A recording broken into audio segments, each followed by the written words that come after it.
Okay, so this is section 4.3 with a little touch on 4.1 that we didn't really do because we can do it here in 5 minutes. So, what's known as a critical point?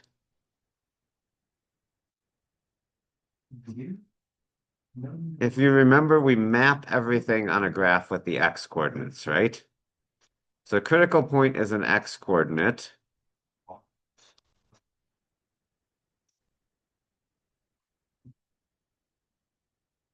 where f prime of x equals 0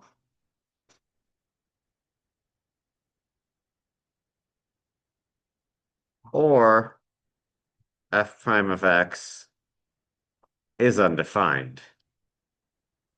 So the derivative doesn't exist.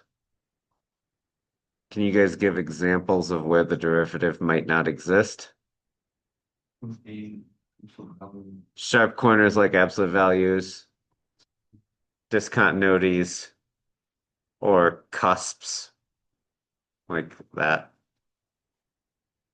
So clearly, what we're going to have as critical points are maximums or minimums. Okay. Most critical points where the derivative equals 0 is a horizontal tangent point line, right? And that is a relative max.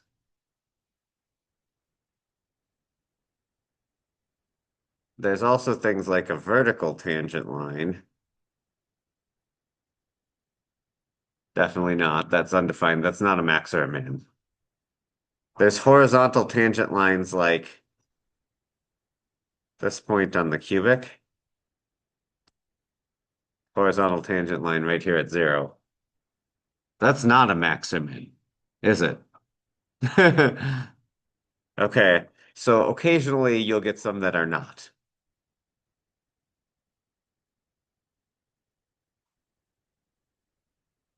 So if I'm looking for the maximum or minimum of a closed interval,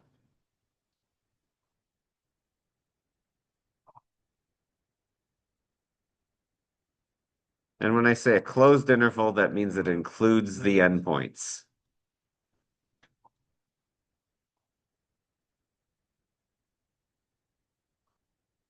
Okay, that makes sense.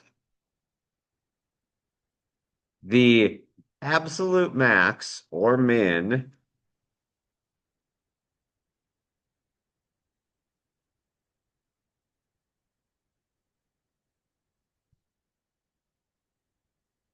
is at a critical point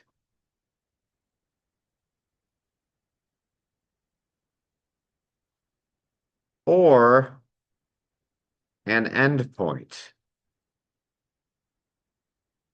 The endpoints have x coordinates A and B. Does that make sense? Yeah. So one of these things we're going to look for our next section tomorrow. We're going to do some word problems on optimization. You did a little bit of that in pre-calc and you found the maxes and mins with your calculator, right? We're going to start finding them with calculus because we can find the max or min either by the endpoints. That's the easy one to forget about. Usually they're where the derivative equals 0. Okay. It becomes a very useful technique. So, and that kind of leads into our first derivative test, which we talked about yesterday.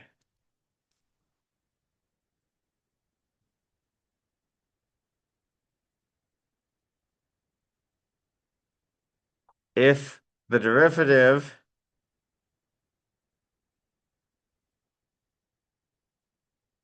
is greater than 0, that means it's positive, then the function is increasing.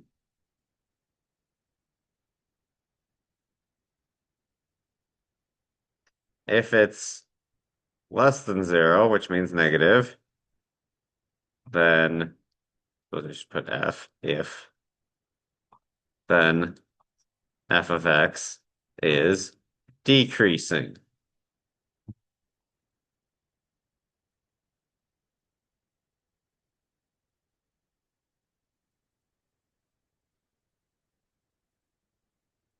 Okay, you guys got that? So let's use some of this. So it says find the critical points and then write where it's increasing and decreasing. So here is my function.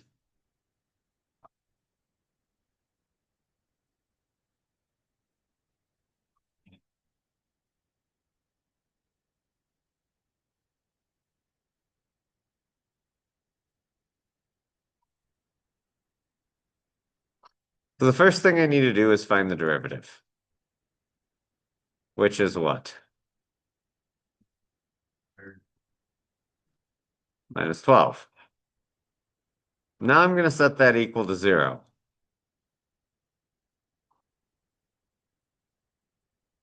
I shall factor out a 3.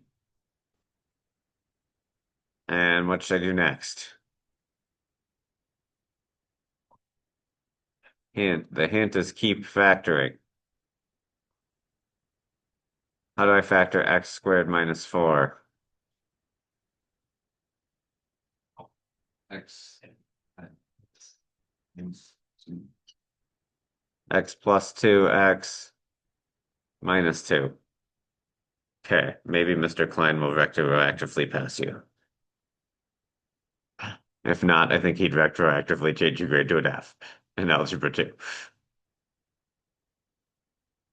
So, what are my values of x where this equals 0?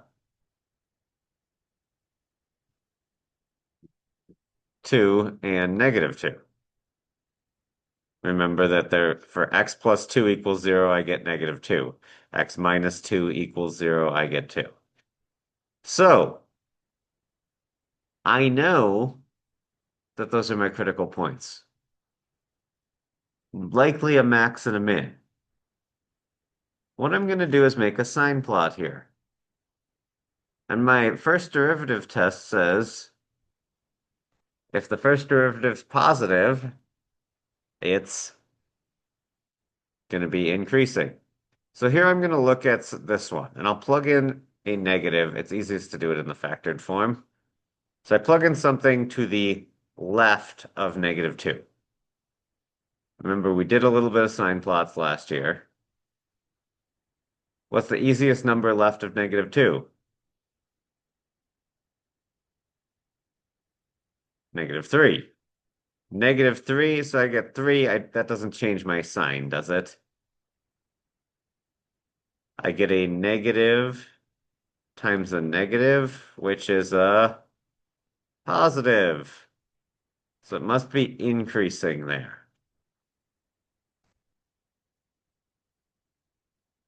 Easiest value between negative 2 and 2. 0. I mean, 1's not particularly difficult. Get a positive times a negative for those two sets of parentheses. 0 plus 2 is positive 2. 0 minus 2 is negative 2.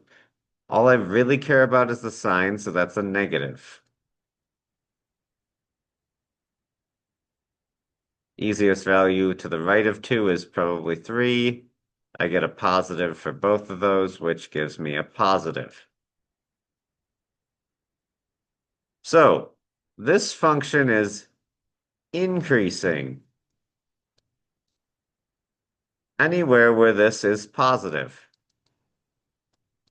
Negative infinity to negative 2. With increasing, decreasing, we always include the endpoints. So it's square brackets unless it's infinity. It then decreases from negative 2 to 2. And increases from 2 to infinity. If I go from increasing to decreasing, that's got to be a maximum, isn't it?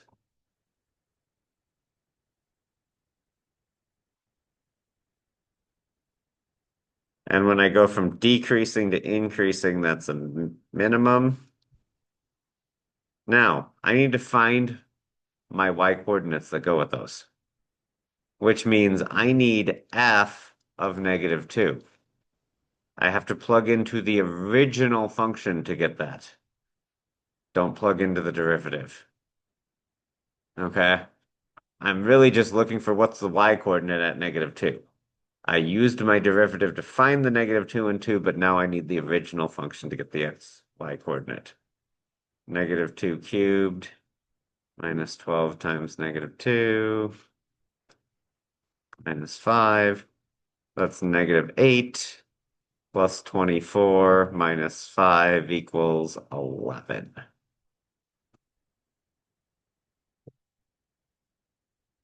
F of 2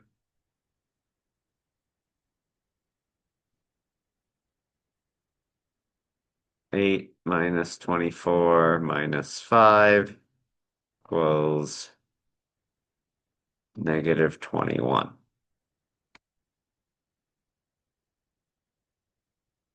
And this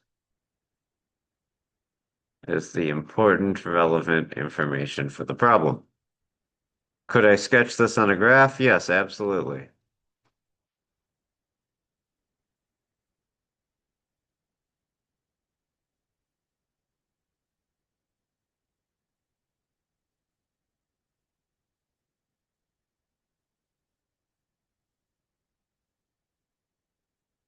I'd plot my 2 points. I'm increasing to that, decreasing, and that's a rough sketch of the thing. Oh, you know what I didn't do? I probably should have, my y-intercept here is -5. I probably should have went through there. That would probably be a little bit better of a sketch if I hit the correct y-intercept.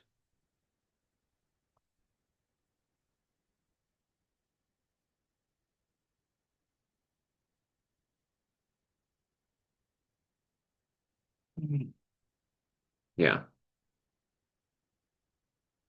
like this isn't so bad, is it? We're going to add a little piece to it.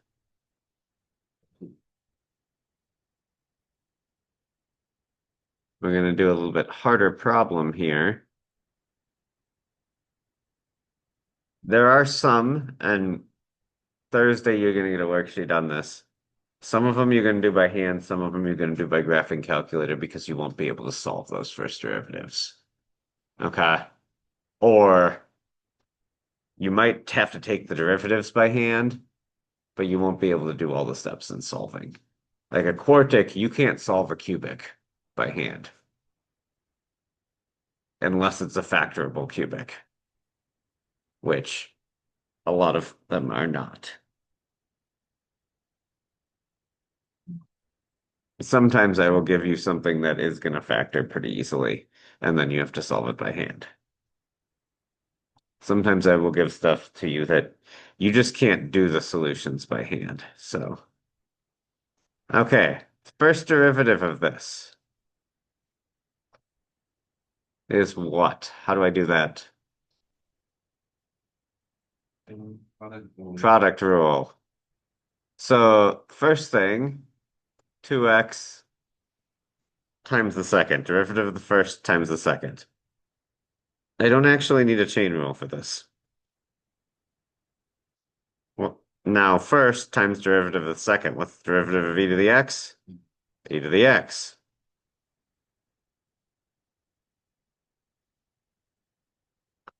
So I'm going to factor out an e to the x.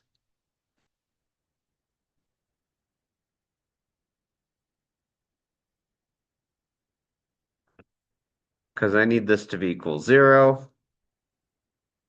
And I can factor that into x minus 3, x, no, x plus 3, x minus 1. E to the x will never equal 0. But each of those factors has a solution where it's equal to 0. Okay. So I shall make my sign plot for f of prime of x. And again, I'll just use this derivative. -4 would give me both of them are negative. So that's positive.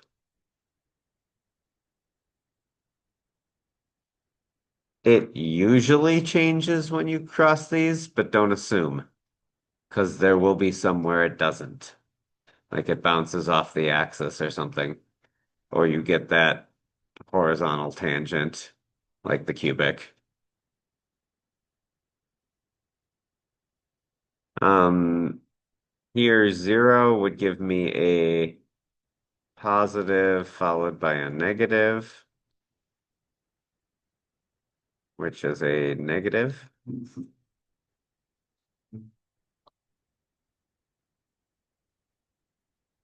And then something like 2 would give me two positives, which is a positive.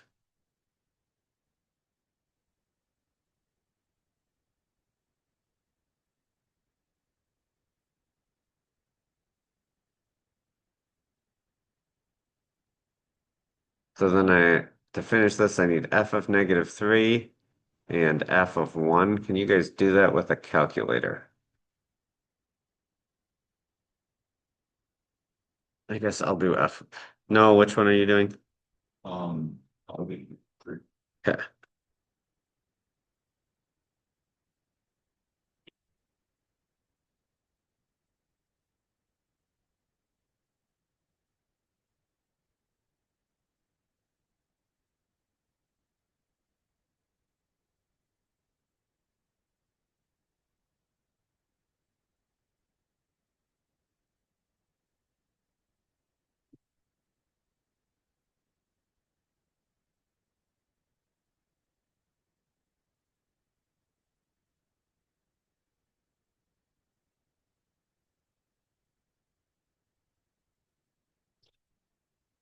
Use f of x. Do not use f prime of x.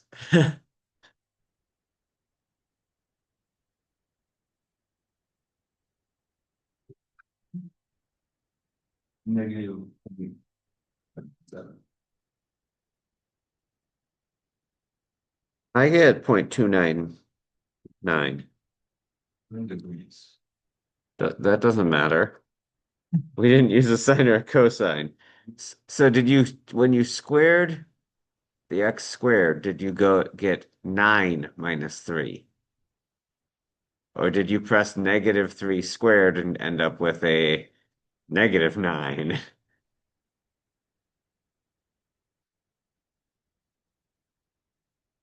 Have to be Yeah.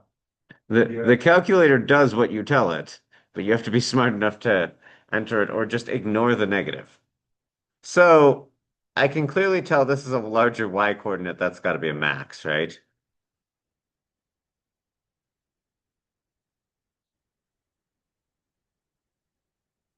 And this is a min.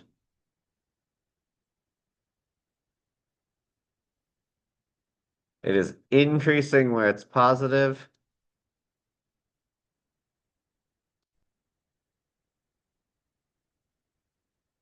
and 1 to infinity, and decreasing between the two.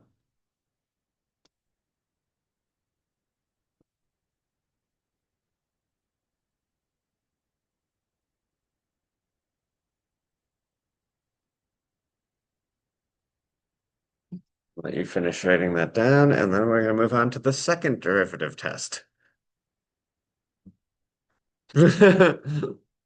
which uses the second derivative. So, important things to note. Concavity.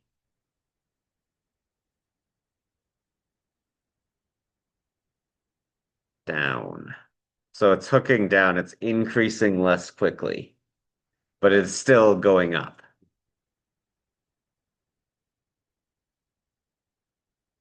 That's probably 0, 0. Concave up. The point where concavity switches is known as the inflection point.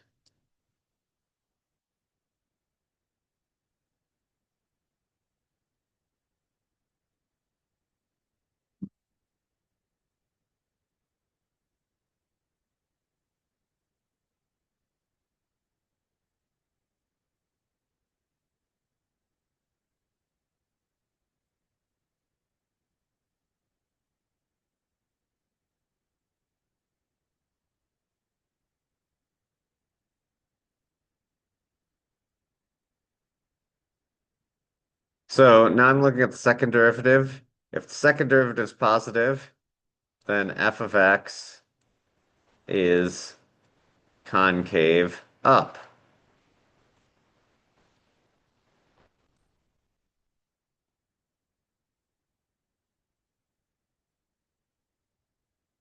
If the second derivative is negative, then f of x is concave down.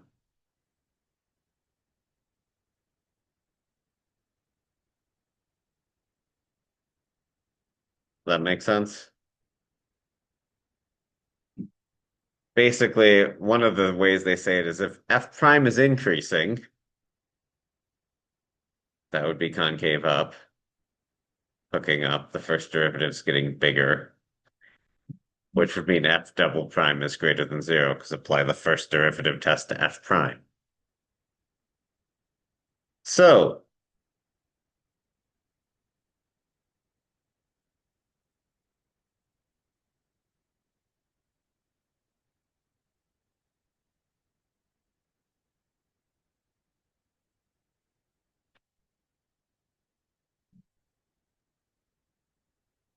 we're going to look at this and we're going to do a whole thing where we're going to tell everything and sketch the curve, which is kind of the culmination of this. This is what your worksheet on Friday will be, or Thursday. Your 4 problems on Thursday. So there'll be kind of a lot of problems tomorrow's assignment. It'll be kind of tough. And then Thursday's mostly a work day, but you gotta do 4 extra problems that are gonna be review, that are gonna be very helpful because I'm gonna ask questions exactly like them on the test. You can't do 4 questions, especially not when the calculator does 2 of them for you. Especially. So my function f of x is going to be this. We'll see if I can get it all on one screen.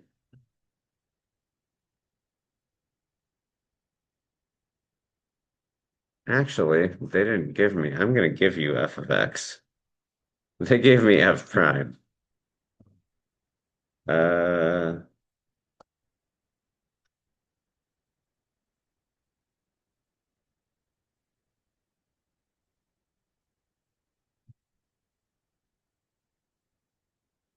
so what's the derivative? 4x cubed minus x squared. Let's get the second derivative right away. X squared.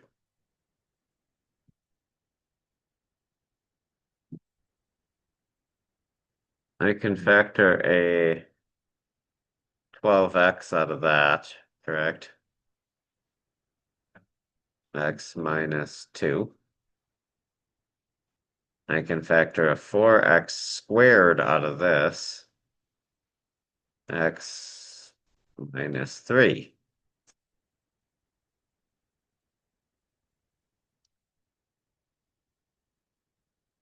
This is x equals 0 and 3. This is x equals 0 and 2.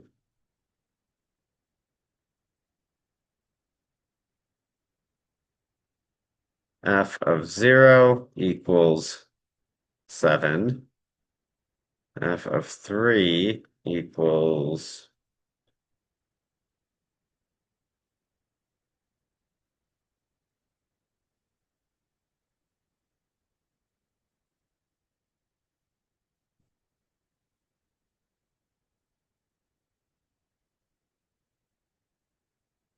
52. No.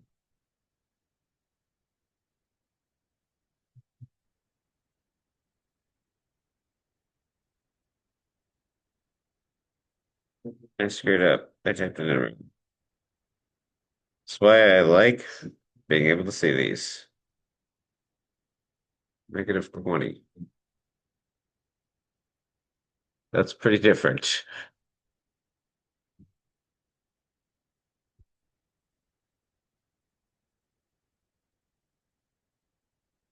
F of 2 equals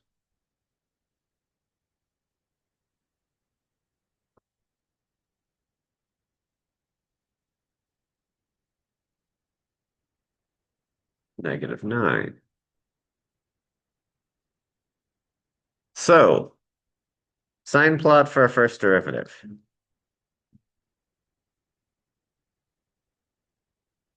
I don't need not think force. So I've got 0 and 3. If I go over here, this term being a squared will always be positive. So I get a positive and a negative, meaning negative. If I go between 0, like 1, I still get a positive and a negative,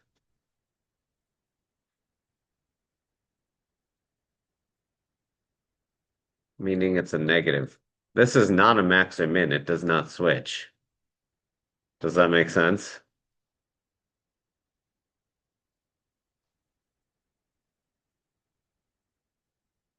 And then when I go something like 4, I get two positives.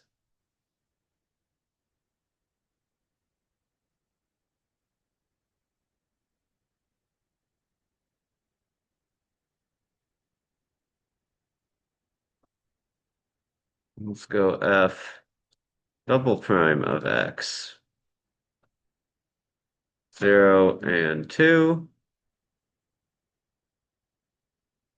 When I do -1, I get a negative for this first factor, 12x, and a negative for the second, giving me a positive.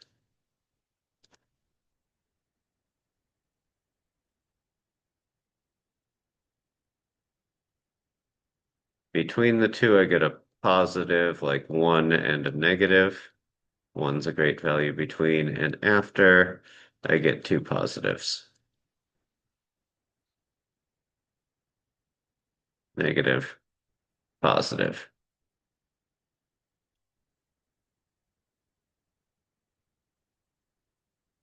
So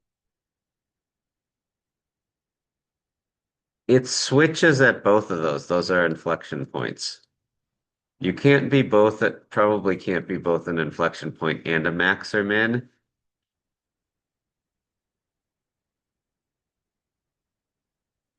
0, 7, and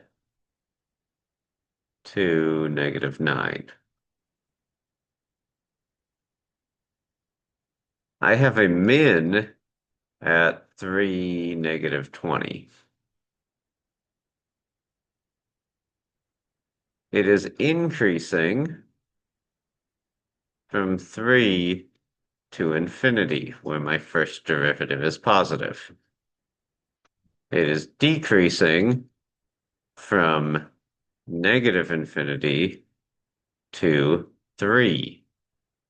It decreases right through that inflection point. It is concave up anywhere where this is positive.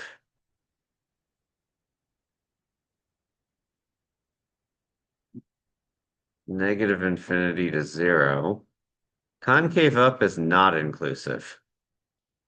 And 2 to infinity.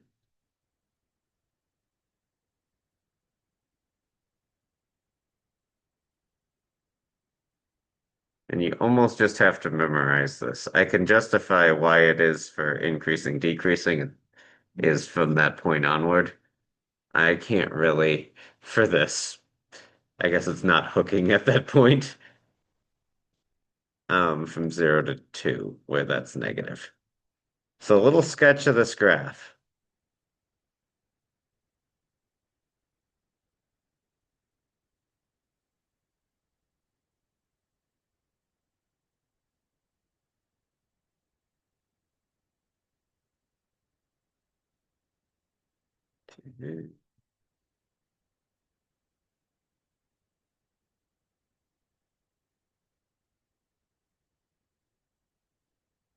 So it's got to have an inflection point. You get kind of that curve thing a lot. If it's, you get that look if it was, if the zero's in both the first and the second derivative. This inflection point, the second one, it switches from hooking down. This is, the first part is hooking up. It's getting, the rate of change is getting less negative. So that is increasing. This whole parabola is concave up. So now I start hooking up again. And yes, when I think about what a quartic looks like, that makes sense, doesn't it? It's a single humped quartic. Sometimes you'll have two humps, but not this particular one. Okay,